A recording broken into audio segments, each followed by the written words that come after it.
మకర రాశి వాళ్లకు ఈ వారం వివిధ రూపాల్లో కార్యక్రమాలు ఉండబోతున్నాయి. ఒకేసారి ఎక్కువ పనులు చేపట్టవలసిన సందర్భాలు కూడా ఎదురవుతూ ఉంటాయి. తద్వారా ముఖ్యమైనటువంటి పనుల్లో కొన్ని రకాల నిర్లక్ష్యాలు కూడా ఇబ్బంది పెడుతూ ఉంటాయి. తద్వారా మిశ్రమ ఫలితాలు కూడా ఏర్పడుతుంటాయి. మానసికమైనటువంటి ఒత్తిడి పెరగకుండా జాగ్రత్త పడుతూ ఉండాలి. అనవసరమైనటువంటి వివాదాల జోలికి వెళ్ళకూడదు. అనవసరమైనటువంటి అంశాల్లో మధ్యవర్తిత్వాలకు ఆసక్తి చూపించకూడదు. కొన్ని రకాల సమస్యలు పెరగకుండా వృత్తిపరంగా ఉద్యోగపరంగా మీరు జాగ్రత్తలు తీసుకోవాలి.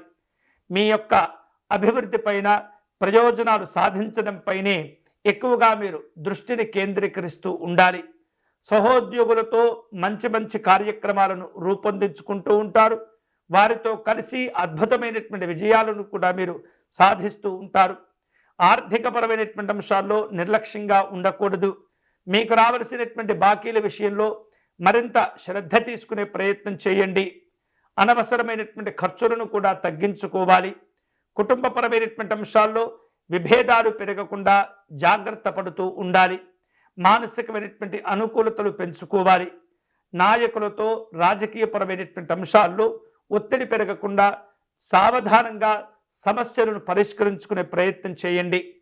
కోర్టు సంబంధమైనటువంటి అంశాల్లో అనుకూలంగా ఉంటుంది. మీ యొక్క వాదనలకు బలం చేకూరే అవకాశాలు ఉన్నాయి. తద్వారా కొన్ని రకాల సమస్యలకు పరిష్కారాలు కూడా లభిస్తూ ఉంటాయి.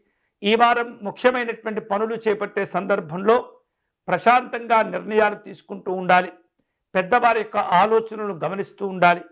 పెద్దవారి యొక్క సలహాలు సూచనలు మీరు ఉపయోగించుకుంటూ ముందుకు వెళ్ళినట్లయితే శుభాలు కలిసి వస్తాయి. ఈ వారం మకర రాశి వారిలో శుభకరమైనటువంటి ఫలితాలు పొందేందుకై వెంకటేశ్వర స్వామి వారిని ఆరాధించే ప్రయత్నం చేయాలి. వెంకటేశ్వర స్వామి వారికి తులసి అర్చన నిర్వహించండి. స్వామివారి నామాన్ని జపం చేస్తూ ఉండండి.